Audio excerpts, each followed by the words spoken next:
Good evening, everybody, and welcome to another edition of Pundits Pundit. We have Jacob the Laughaholic, Christner. Okay, I don't know what he's laughing about, but if he wants to laugh at me, I'm used to it anyways. No, I was hearing the hiss of the soda being poured, and then I hear him finishing up. All right, well, I'm glad that that's a topic about soda being poured. I like curveballs in this situation, but no problem. At least you're jovial and you're ready to rock and roll tonight, Mr. Pundit himself. Yep. On top of him is George Eichhorn. Welcome back, George. Good to be on. Thank you, guys. Nice being back on.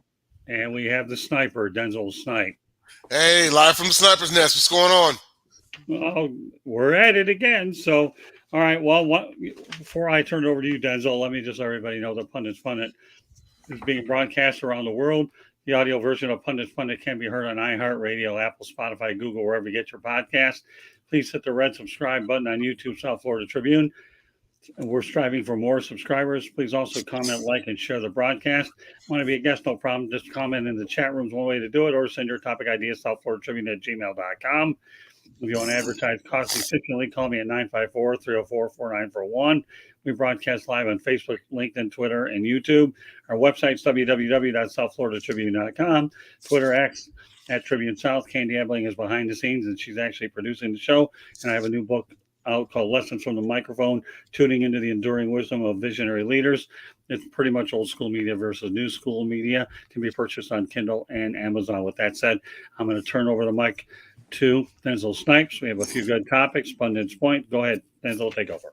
All right. And also hit that like and subscribe button on Sideline Sports Network on YouTube, Facebook, and Twitter, as well as LinkedIn. We got a lot of great material all week long. You'll catch some of the folks here on the panel with us, so make sure you're tuning in.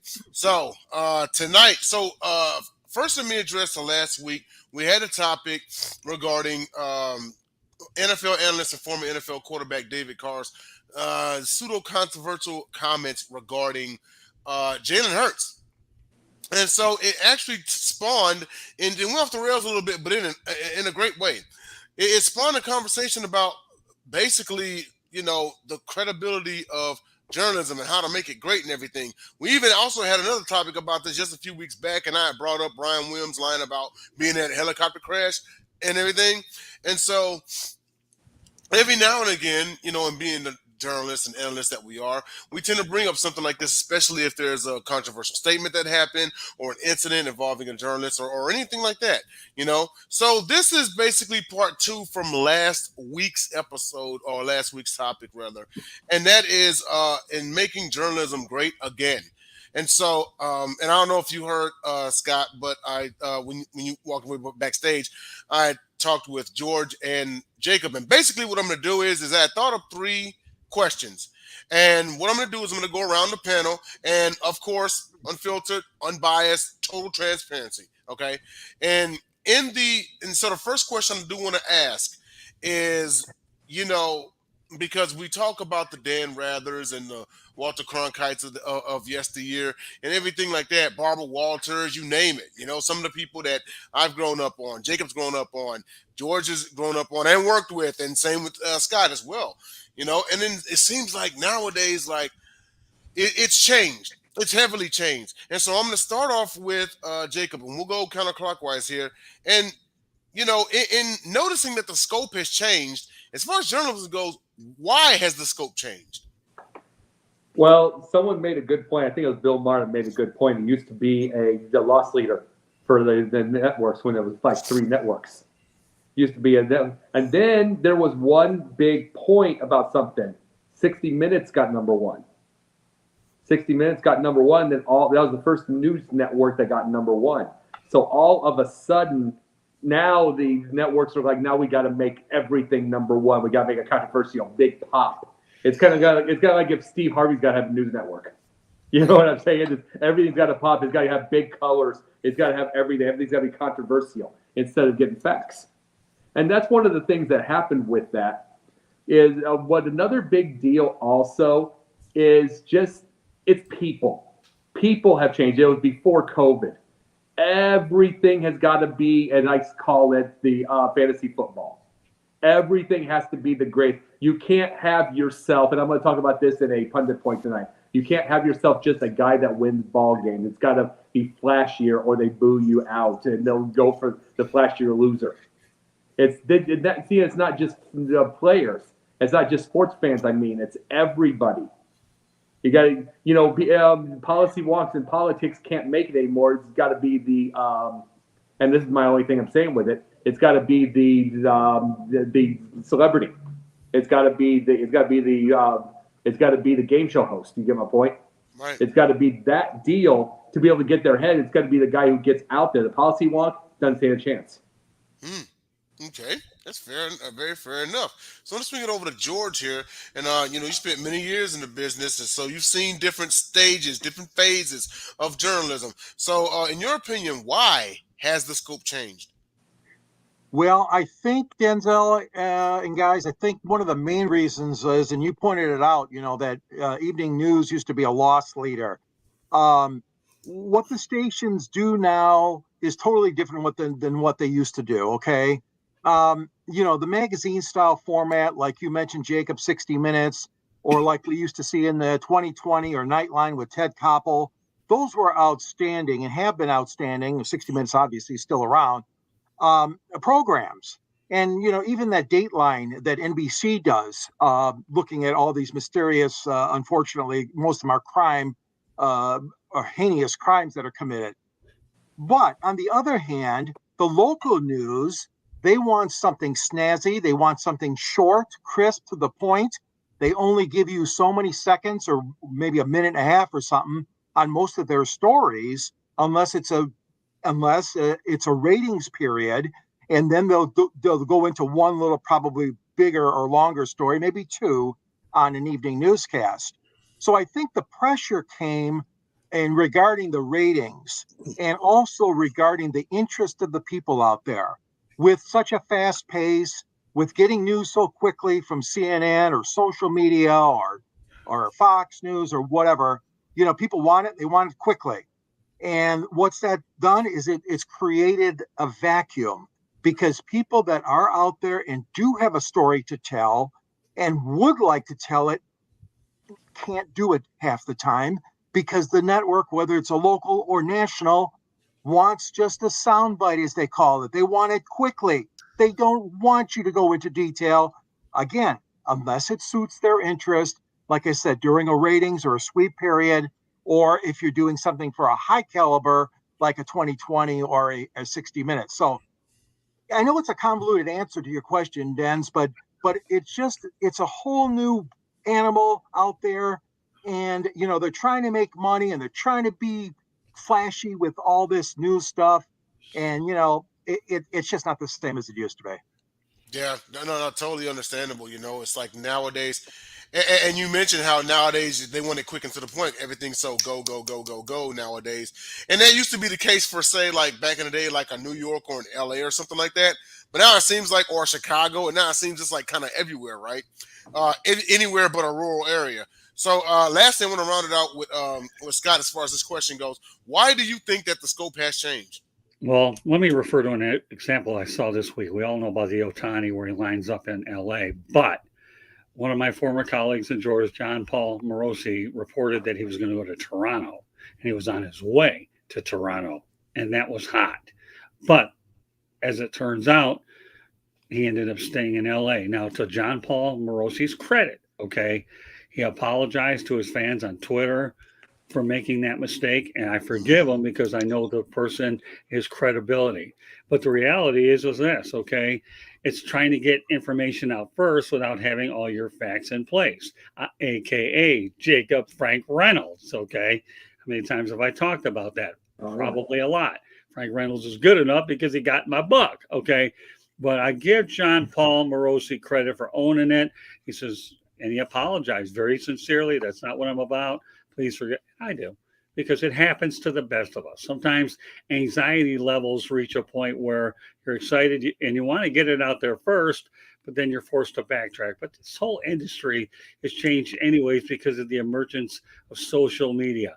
Think about it, okay? When Babe Ruth was playing ball way back before any of us were born, even you, Eichhorn, okay? If you had social media and he was drinking beer, I'll tell you, Iceland, Antarctica, and Russia or wherever would know about Babe Ruth's beer belly. Okay, but nowadays you didn't have it. So, social media, all the other things that we talked about time and time again. So, while we sometimes compromise the integrity of the media, let's remember the media is where you're getting your news, no matter what level it No changes. matter what. No matter what. So whether you're in 2024 or whether you're in 1924 or 1954 or 2054, needless to say, in 2054 hits, I'll be residing permanently in Milwaukee at a cemetery not too far away. You're still going to be around. Oh, wow, I'm about 2054. Well, let's just keep it. I can only imagine what this industry is going to look like. That I don't even want to know. But let's keep everything in perspective. Nowadays, it's all about clicks. I would rather sacrifice a few clicks to do it right. That's just me. But it happens to the best of us, and that's the only reason. Excuse me. I'm mentioning John Paul Morosi because George and I know him. He's a great guy. Yes. He's a heck of a writer. Yes, he is. No, absolutely. And man, I'm getting some. Everybody's getting some really fulfilling answers here. So actually, for time purposes, I'll only ask one more question, and we'll go around the panel once again. So starting with Jacob, because we've seen it to where people just say anything, even in an official capacity, even if they know it's wrong, but it still gets like positive reaction and whatnot. So I'm going to ask you, why do unethical journalists and why does unethical journalism at times get positive reactions? The power of number one, but I'll explain this. I'm going to use this because I'm going to use a fantasy football thing on this one, a reference. Mm-hmm. I have two ways of saying with fantasy football. I say, number one, there's the used car salesman, the ones that just want the big stacks right now. They want to look at, the stars and everything. Then there's the ones that are like, they're the day traders. They're the wait. They're waiting for the next. They're waiting for the next shot. It's like it's small wins or small losses until it hits shot. And that's what I think for journalism is. It's the fact that it's like there are so many looking for the used car salesman, the stack, the everything like that. It's not the biggest, but it's there. And I have a belief that if you're completely honest, but there's not enough with the guts to try this. But if you have the guts to try it, you give off good things. 3, 4, 5 years down the road, you're going to get all the big scoops. Like you talk about John Morosi. Like let's just say that would have worked out or whatever. You're honest. You're everything. You're going to get the scoops. You're going to get that. You're the first one. And I mean, Adam Schefter gets some of the big scoops, but he did wait. He did wait. But it's like I get the feeling. I don't think there's enough journalists with the guts to wait. They're afraid someone's going to get first. And there's so many that are wrong. I just get that feeling. The ones that are not afraid to be last, quote unquote, for 5 years will be first the rest of their lives, because they're the honest ones, and they're the ones that get the call from the one that wants them to know it. Yeah. No, totally agree. And so I'll swing it on over to George, and I know you've seen your share of incidents. So why is it, even before social media, why is it that unethical journalists and unethical journalism sometimes get positive reactions? Well, they're trying to make a name for themselves. Obviously, like Scott said earlier, they're not waiting until they got all the facts for a good story or a true story. Unfortunately, there are a lot of people out there that journalists take shortcuts, and they want the glamour. They want the headlines, and they don't even care. It's sad to say. They don't even care if they're right. Now, that's not true when it comes to some of their bosses, the sports editor, the news director, the program director, the program manager, whatever. I still believe in them for the most part, that they want a true story. But again, like you said, Jacob, they want to be first. They want to go out there. They want it to be out there before anybody else. And sometimes they're pressured to do that. But you should never, ever be unethical. But unfortunately, like you said, it's happening. And it's not right, because we really, really have to present the public with the right story, with the truth, and go from there. But especially when they're covering things like politics and stuff, there's so many, half truths and all this stuff going on, and hearsay and all this junk, but it's happening in sports too. We see it in sports where stuff is being said and it's not checked, it's not being verified. And that's why I think some of the leagues and some of the teams now, and Scott, this, there's been such a change with our availability to talk to the athletes. I mean, they're not putting them out in front of us media like they used to. I mean, okay, yeah, if your name is the old days, Brian Gumbel, Greg Gumbel, I'm thinking about our friend Dick Enberg and people like Bob Costas. Yeah, they arrange interviews with those big shots. But on a local level, when we're trying to do a story, a lot of it now is they're clamping down. And I think one of the reasons is because some of the writers and broadcasters, unfortunately, are a little bit unethical. And the teams and the leagues are trying to control some of that.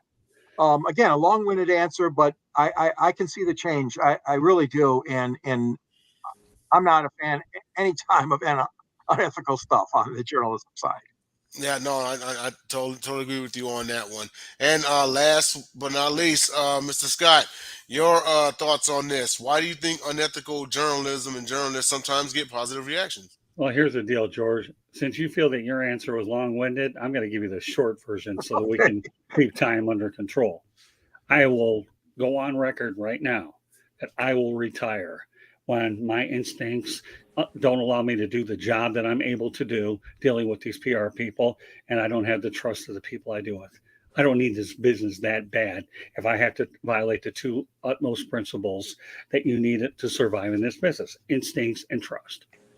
And why do you think a lot of guys are retiring early? Because they realize what the access points are now versus how they used to be.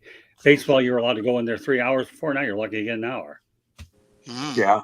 So, I mean, that's just an example. So I'll say it one last time, and then we go on the next topic, okay? When my instincts tell me that other PR people are not allowing me to do my job, and I have to have words with them, and I don't have the trust of the people that I'm working with, I'm retiring, period. You heard it on this network tonight.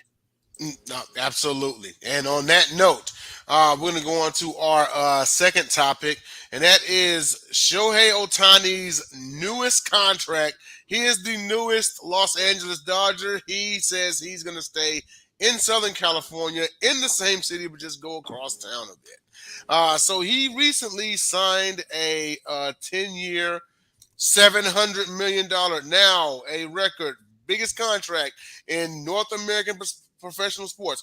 10 years, $7 million contract. The thing is he deferred 95% of his salary until retirement. And basically, he's only going to earn somewhere between $2 and $2.5 million per year. This is reminiscent of the Bobby Bonilla contract, where he signed $1.2 million for 25 years, beginning on 1 July 2011, and that's paying him to the day of 1 July of 2035. And Jake, me and you have talked about this. This most definitely was a win for Shohei Ohtani. But is this a win or a loss for the Dodgers? Truthfully, it's kind of a loss in a way for the Dodgers, just because they're going to be that deferred contract's going to be. There's no way they can trade him off if he wants to go. No one's going to take that deferred payment. They're not going to want to take it. They're not going to be responsible for it. And if they do get rid of him, they're going to be responsible. They are going to be responsible. Right. I mean, you've got the ones that would get that. You literally have to get him money out of your cap the rest of your days, until 2043. And it's smart. It's smart. And I brought this up last night.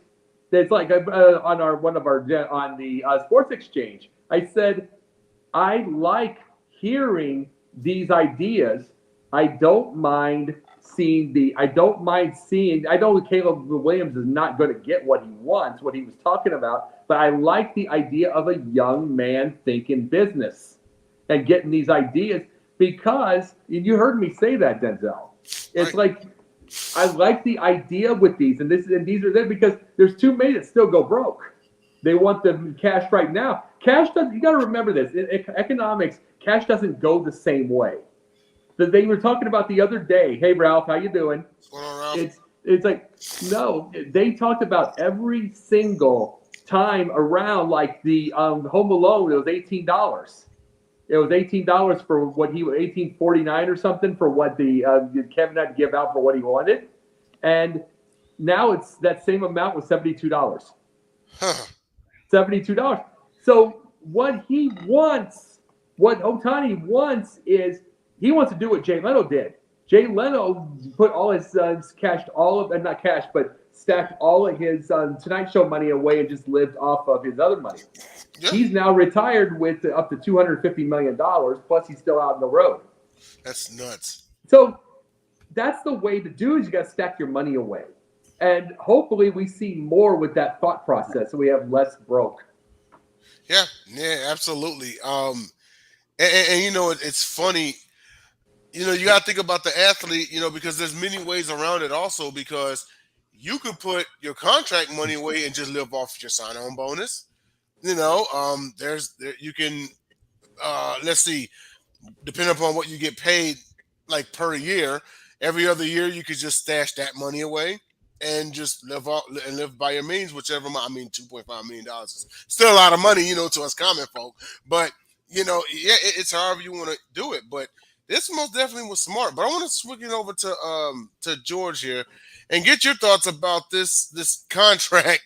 Ohtani, definitely a win for him. What about the Dodgers though? Yeah, I mean, there's no question about it. I mean, he planned this out obviously with his financial team and his agent and the advisors. But I cannot foresee any kind of good news out of the Dodgers organization when it comes time to pay this bill. I mean, they're going to be in such amount of hurt.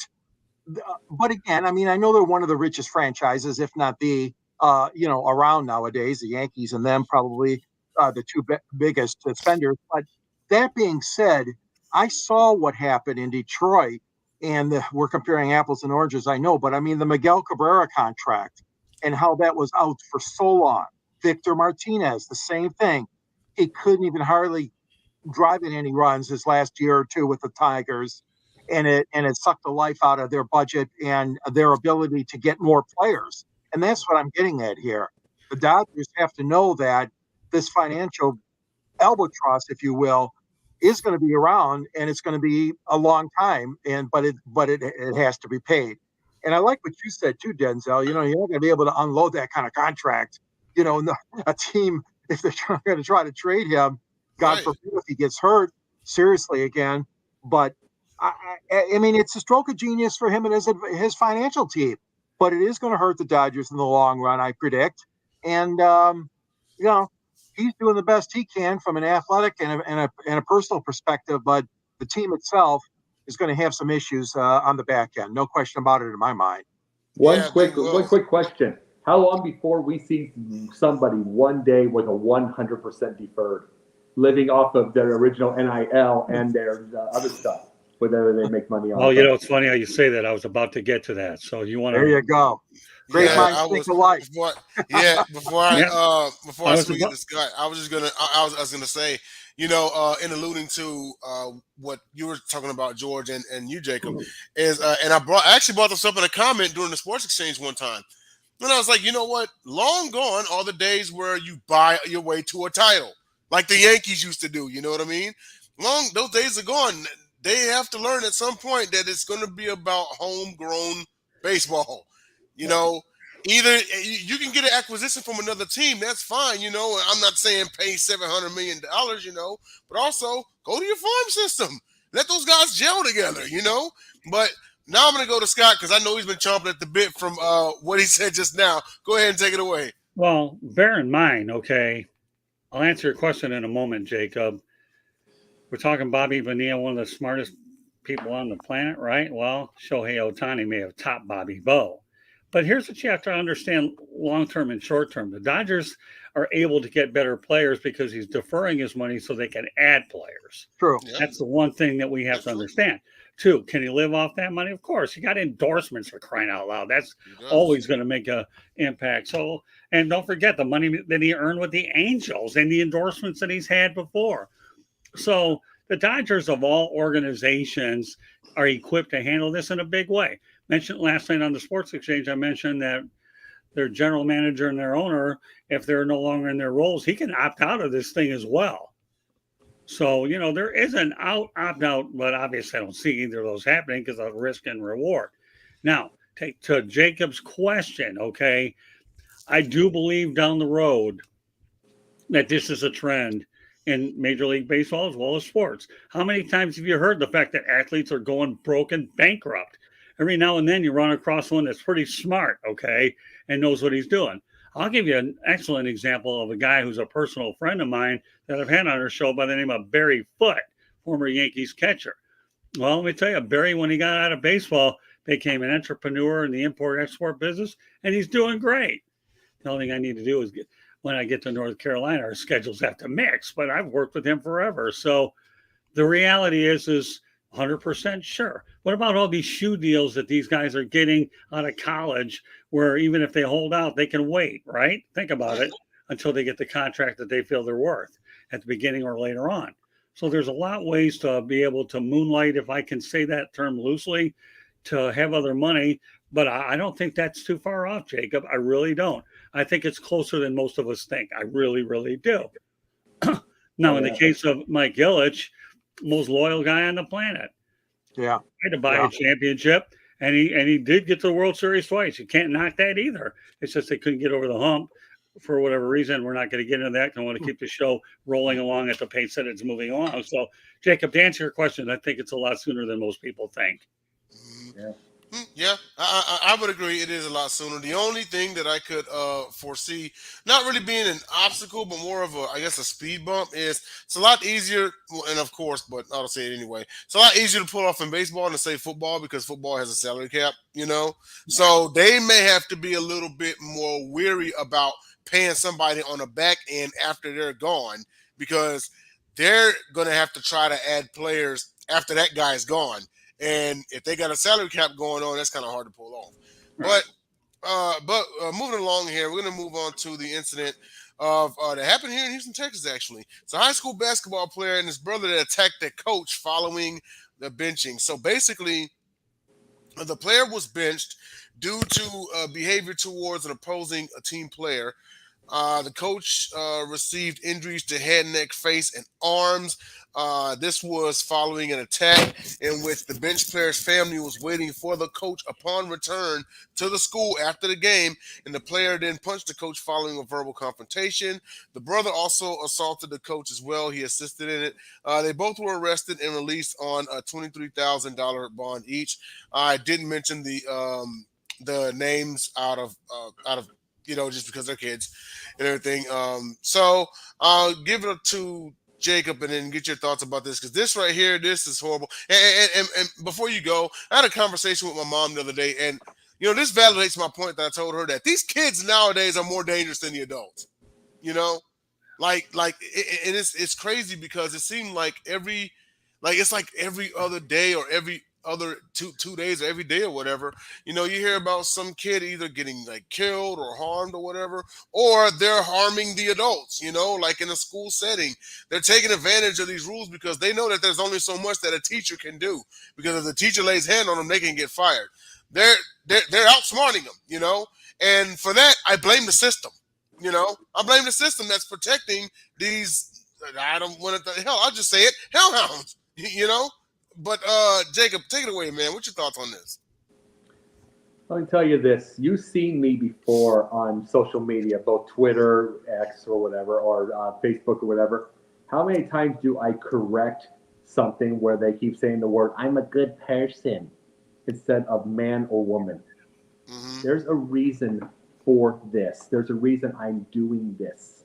Is because you are getting kids like this that don't know who they are.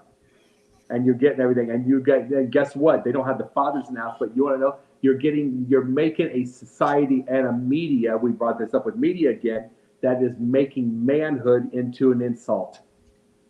And so you can't say to them, I want to make this boy into a man. Well, you get this when you don't. Being a man is more than the idea of quote unquote fighting or whatever. That's not even that. That's fighting to protect your woman. your girlfriend, your wife. That's what you do. Protect your own. You don't do it otherwise. You need to be intelligent. But we are teaching them to insult the idea of man. So there's not men. They're boys. And they're boys at 42, at 50. Because we just saw 2 referees fight it out at a 4th grade game. Yeah. On video. Referees. Yes, they're boys. We don't have men because the media is making people afraid to say the word man. And then so you got boys at all ages. So yeah, there is a reason I'm on the social media saying the word man, woman. Know your identity, be proud of your identity. Because we're getting all of this and violence is coming from it because everybody's immature. So they can't take authority. They can't take the authority of you screwed up. You need to sit the bench. And so then you get these players right now. I'm sorry to say this. Bob Knight was 6'5". There was 99% of the players that weren't going to knock it, that weren't going to try to hit him. You know what I'm saying? He's 6'5", about 240. Yeah. Whatever we thought of him as a coach or whatever his attitude was, that's a big boy. That was a big boy, and there wasn't a lot of people who were going to try him. Not John Thompson either, and he was bigger. He was 6'10". Yeah. And 300. They weren't going to try him, and these were kids from the streets that weren't trying him. Exactly. And these are the point. These were men. We're getting immature kids, and we need to get men helping bringing boys up to men and women bringing girls into women. Know your identity, get to this, and get the maturity back. Yeah, absolutely. And probably the most disturbing thing about this whole incident, speaking of men supposed to act like men and women supposed to act like women, is the family enabled it. The family confronted the coach afterwards. And it's not like they did anything to, quell it or anything like that. They helped confront the coach following the game. They waited for him to arrive back to the school and confronted him. So we got to point a finger at these enabling parents and family members as well. I'm going to swing it over to George and get your thought about this situation. Pretty unfortunate for the coach. Thankfully, he's fine. Jacob, I appreciate everything that you just said, because here's my take on this before you go, George. Here's my take on this. And I know there's going to be some people at home that disagree with what I'm about to say, but I'm going to say it anyway, okay? If you are a teenager and you are pulling adult stunts like this, you deserve 100% to get treated like one. You think prisons aren't filled with 17-year-olds that pulled adult-like crimes and got years behind them, or years ahead of them, should I say? You pull a stunt like this, you deserve to be held accountable in court like an adult. George, take it away. Tough act to follow, obviously. Growing up, remember the saying, us olders will always remember it, respect your elders. Respect your elders. My parents probably drilled it into my head for year after year after year. God bless them. They're no longer on this earth. But here we go once again. You can't go to a ball game. You can't go to a basketball game. You don't know what's going to happen. Is the referee going to be attacked? Is one of the coaches going to be punched? And I don't want to use his name, but I have to. Is Draymond Green going to have a wild flying arm that sucker punches an NBA player? I'm talking about not only high school level, college, and pros. Juwan Howard, okay, what you did was wrong too. So this being said, what kind of situation are we creating, or in some cases have created, where it's not even safe to go to a game anymore? It's not even safe to, the old days used to yell, kill the umpire. Well, my gosh, now they really mean it, some of these people, with that saying, kill the umpire, just because you didn't like a certain call or you didn't like a play that didn't turn out well for your son or your daughter on the court. We have to get back to training these young people to respect their elders, to respect authority. You're not always going to like what the coach tells you or the trainer tells you or the official tells you or whoever, but you really need to respect your elders. And for this kind of behavior to continue on, in Montgomery County, Texas.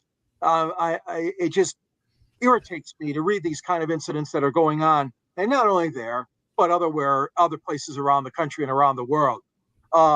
We just have to be more peaceful. We have to create an atmosphere that is not full of chaos, is not full of hate, is not full of threats. And because we're welcoming you to come and watch the game, to come and watch practice, whatever it is. But what we need to do is get a reality check here and say, let's stop it right there. Let's not be violent about it. Let's not be abusive language. Whatever it is, it's got to stop. Yes, absolutely, it has to stop. And you mentioned it's not safe to go to games anymore or anything like that. And apparently, from this incident, it's not safe to coach games anymore. You mess around and bench the wrong player, and now you got his whole family reunion waiting for you when you get back. But I want to round this out with Scott and get your thoughts about this, because I know this is unlike it. Maybe you've seen something like this before, but it's still terrible nonetheless. Denzel, I'm going to tell you something, my friend. You come up with some of the best segues on the planet, man. You are a quick learner. Okay, so good stuff. Here, let's put it this way. A high school basketball coach, you wouldn't see it in football because you got a million assistants around there would clock the kid head anyway, so it doesn't matter. Exactly. But a high school basketball coach is now the most thankless job in the educational system because of this. Period. Bro, I don't want to get into anything. But let's go on to another point, though. You talk about prison 17-year-olds should be treated like adults. Well, ever heard of Oxford High School in Michigan, right? Ever heard of Ethan Crumley? Guess what? He's going to spend the rest of his life behind bars. And you know what? They decided to try him as an adult, not a juvenile. Good move. And I can tell you, this stuff continues to occur. What you just said, Denzel, could indeed become more of a trend that these kids have to be accountable, or young adults, whatever you want to call them. They have to be accountable. And if they don't figure it out while they're free, they'll figure it out when they lose their freedom. Ethan Crumley, the tragedy at Oxford High School. I don't have to repeat the whole thing. All I'm trying to do is emphasize 2 points. A high school basketball coach will be the most thankless job on the planet. And 2, these kids are going to be held. And yes, George, respect your elders and all that other stuff does apply. So I'm on board with everything you say. And once again, I'll say rest in peace to those children's lives that were taken. And good riddance, Ethan Crumley. You're going to spend a lot of time. And I don't think the prisoners are going to like you for what you did anyways. They're going to think you're a punk, and they're going to treat you like that. Yeah. Well, Denzel, I have a thing to say.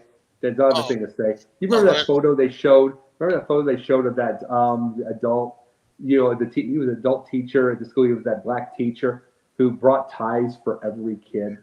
Yes. You ever see that? He brought ties for every kid, and it's like, this is our year. This was I didn't know if you guys have seen it or not, George. Scott. No. He is a black teacher. I think he was in Houston or somewhere like that, just whatever. He's a black teacher, and he is telling, the very first day, he got all the kids. He took them all out. It was like a 3rd and 4th grade or whatever. He took them all out to like a Goodwill or something like that to go buy.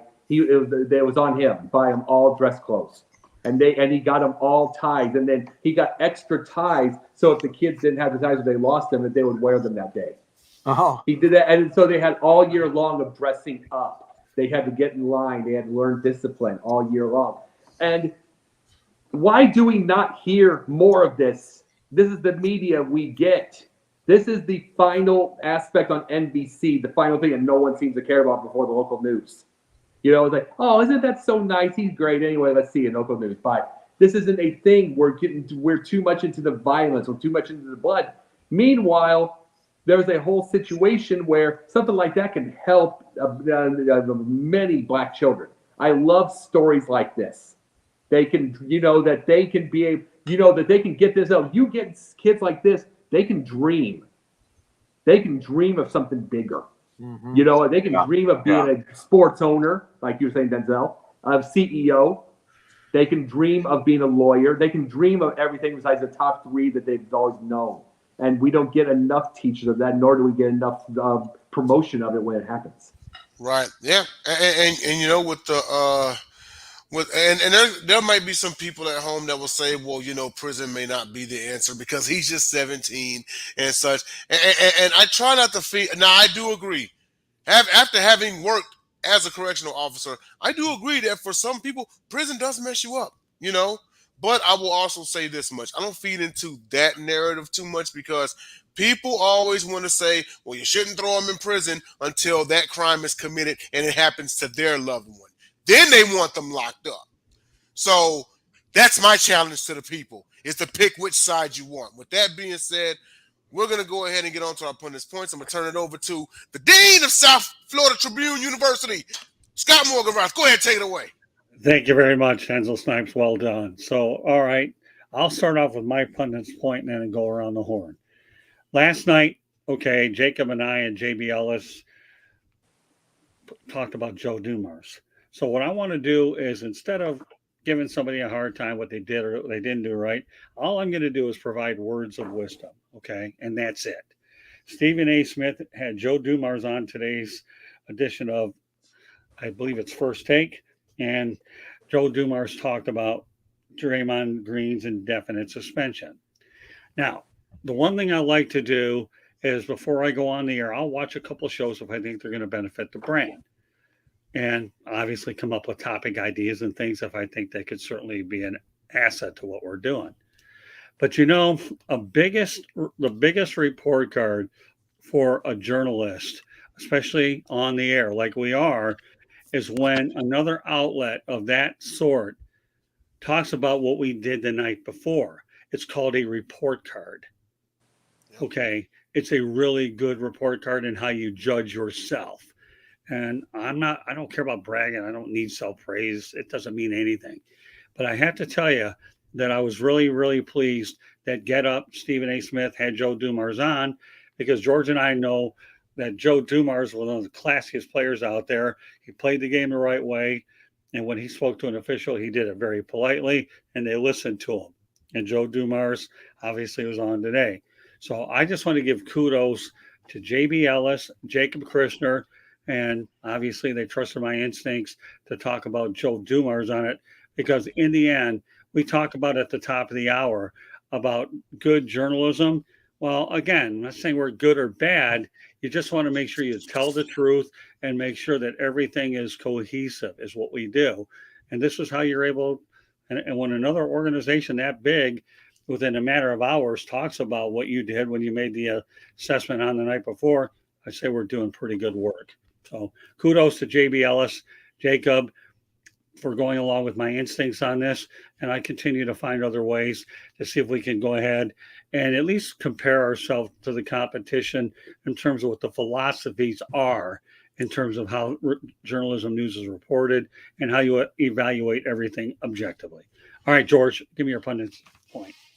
Well, my pundit's point is going to be a tip of the cap to my colleague, Scott, because on several occasions, Scott, you have reminded me and our viewers that the Detroit Red Wings, being part of the original six, have a very, very strong viewership.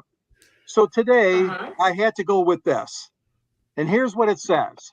With the Red Wings' improvements on the ice, their viewership on television has once again returned to prominence, as Detroit has become the most watched NHL team to start the season.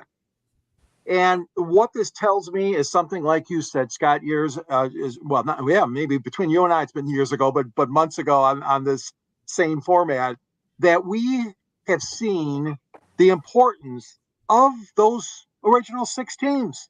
And no matter what the media says, okay, they might not be the best teams in the world. They might not be the winningest teams right now. I mean, Montreal struggling, Chicago struggling, Detroit struggling. Toronto hasn't won a cup in God knows how many decades. But what it tells us is that there are some things in life and in sports that continue. And these traditions, as we call them sometimes, or dynasties or past glory, whatever you want to call it, does give me some hope. And I say that because instead of going with the instant gratification and, oh, yeah, the Carolina Hurricanes had a great year this year, or, yeah, the LA Kings had a great couple of years. Okay. But it does at least tell me that when it comes to sports on television, there are some things that are more important than even what some of the critics can say. And again, we have our rivalries in sports, we always will. But the fact of the matter is just by showing this kind of improvement and what Steve Eisenman is trying to do in Detroit is obviously bring this franchise back from, let's call it the doldrums the last 6-7 years and return it to its once prominence and glory days. But the fact of the matter is that not only that, but this is what the people want too. This is what the hockey fans are looking for and starving for, is to see some of those returns on these teams. Again, Detroit being one of the original 6. That's my point today. Okay, I want to turn it over to Jacob. I'm sure he has a lot on his mind, so go at it, Jacob. One of the things that fantasy football has ruined is the term game manager. You want to know who a game manager is in the football? All 32 quarterbacks. They're game managers. Understand this, but this is the problem, because they may not look flashy enough. Because of this, you've got some winning. You'll get some quarterbacks that start to win. Truth, I'll give you one right now, Trevor Lawrence, who's won some games this year. I bet he's had a few 150-yard games, but he looks bad, so we got to get rid of him. This is the problem with people, and why all 32 teams, the front offices, need to understand: never listen to a fan. Because never, ever listen to a fan. It's because you get the situation like Justin Fields is in right now. He's starting to finally figure the thing out, and it might be too late. It's because you moved him too soon. You put him around too soon, and you did this type of thing. You did not have the thing whatsoever. You didn't have the patience to let him sit. Same with Trubisky when he was there. You could have just let that thing. You used to let him sit a couple of years. Aaron Rodgers sat a couple of years. We have such a fear now because of everything ESPN says. But you want to know who wasn't afraid of those people on ESPN and all those fans? Shohei Ohtani. And he got his bag. And it's like he didn't let the media in, or somebody had to guess. The fans were guessing, all that stuff. And everybody wants to know everything. He got his. So we need to get this understanding right now. A game manager is a good game manager. It's the winner, no matter how flashy they are or not. And again, quit listening to fans. You know, before I go to you, Denzel, you make a great point, Jacob. So I want to ask the panel this question. Cam Newton was trying to talk about game managers, okay? And the thing that really annoyed me about what Cam Newton said about game managers is you can single out quarterbacks, game managers, and non-game managers. But here's the deal, Cam, okay? First of all, they're employed. You are not, period. If you were good enough, don't you think you would be in this league? Really? Mm-hmm. So I think that if there's anyone who should just say, I'm sure we've all heard these things, just shut up, right? How many times we heard that on TV? Just shut up. Well, Cam Newton, just shut up, okay? You're not employed, and there's a reason why your last act in Carolina as well as New England weren't very good. People don't want you anymore. So you want to go out there and walk around with your fancy clothing and all this stuff that I would actually put in the Ringling Brothers and Barnum and Bailey circus with the way this guy dresses. Get real, okay, Cam? You're not good enough. So the NBA will run its business and nobody cares. So Cam Newton, just shut up. Okay, Denzel. Good point, though, Jacob. You know, you always have a tendency to get my goat going and crank it up, and you did right there. You set up beautifully, Christner. All right, go ahead, Denzel. That's like a every other day convo for me and Jacob. Is like I kind of call him in the morning, and it's like, you know, hey, man, you still hating fans? Yep, still hating fans. All right, cool. And then we finally talk about it. Fans You know, suck. so, but no, my pundit point goes out to the University of Colorado. They actually named a course after Coach Prime. Get this. So the name of the course is CMC 14021 or CMCI 4021, Primetime Public Performance and Leadership. This course will teach college athletes to show, let's see here, athletes, how to manage time preparing for their career, how to manage their celebrity, advocate for worthy causes, and much more. And it comes at a time during NIL. It is safe to say that you've pretty much made it amongst the culture when they name a damn course after you. And this also goes on off the heels of the one time when Coach Prime brought Brittany Renner in to talk to the athletes, and she talks about, the type of like women that go after athletes and things like that. Y'all have to find the YouTube clip and everything. But he's always talking to his players about how to manage themselves off the field, because that's, to a lot of people, the most important time is off the field, because yes, you're getting paid money. This here is a game, But at one point in time, your playing day is going to end. And what are you going to do with it? You're going to manage your business. You're going to go coach, do something positive for the next generation that comes after you and the generation after that. But for right now, he's teaching these guys not only how to be men on the field, but also men off the field. Respectable men that conduct themselves off the field. So shout out to Coach Prime for this one. Shout out to the University of Colorado. Having an actual course named after you, you made it. All right, Scotty, you got it. All right, well done, Denzel. I'm going to bring Candy Ebling on for about 30 seconds to a minute. She's going to preview what's going to be coming on after our show. Fire up, Candy. There you go. Let's give our viewers and everybody what you and George, Jeremy, and Ralph Williams have in store for our viewers. All right. Well, after this show wraps up, stay on the South Florida Tribune YouTube channel so we can talk about. We're going to talk about Shohei a little bit. We're going to talk about Bill Belichick, Ben Roethlisberger, and Lionel Messi. Stay tuned. So there's your host, Candy Ebling. She'll take us home later on. But meanwhile, well done, guys. I want to let everybody know how they can get a hold of us. Before you do that, I'll say this one last time because it's probably the longest of it anyways. Just so Pundits Pundt being broadcast around the world. The audio version of Pundits Pundt can be heard on iHeartRadio, Apple, Spotify, Google, wherever you get your podcast. Please hit the red subscribe button on YouTube. South Florida Tribune, we're striving for more subscribers. Want to be a guest? No problem. Just participate in the chat room or send your topic ideas to southfloridatribune@gmail.com. If you want to advertise cost efficiently, call me at 954-304-4941. We broadcast live on Facebook, LinkedIn, Twitter, and YouTube. Our website is www.southfloridatribune.com, Twitter/X @TribuneSouth. Candy Ebling is behind the scenes, unless we need her in front of the scenes. And my book is called Lessons from the Microphone, Tuning into the Enduring Wisdom of Visionary Leaders. Mainly talks about old school media versus new school media.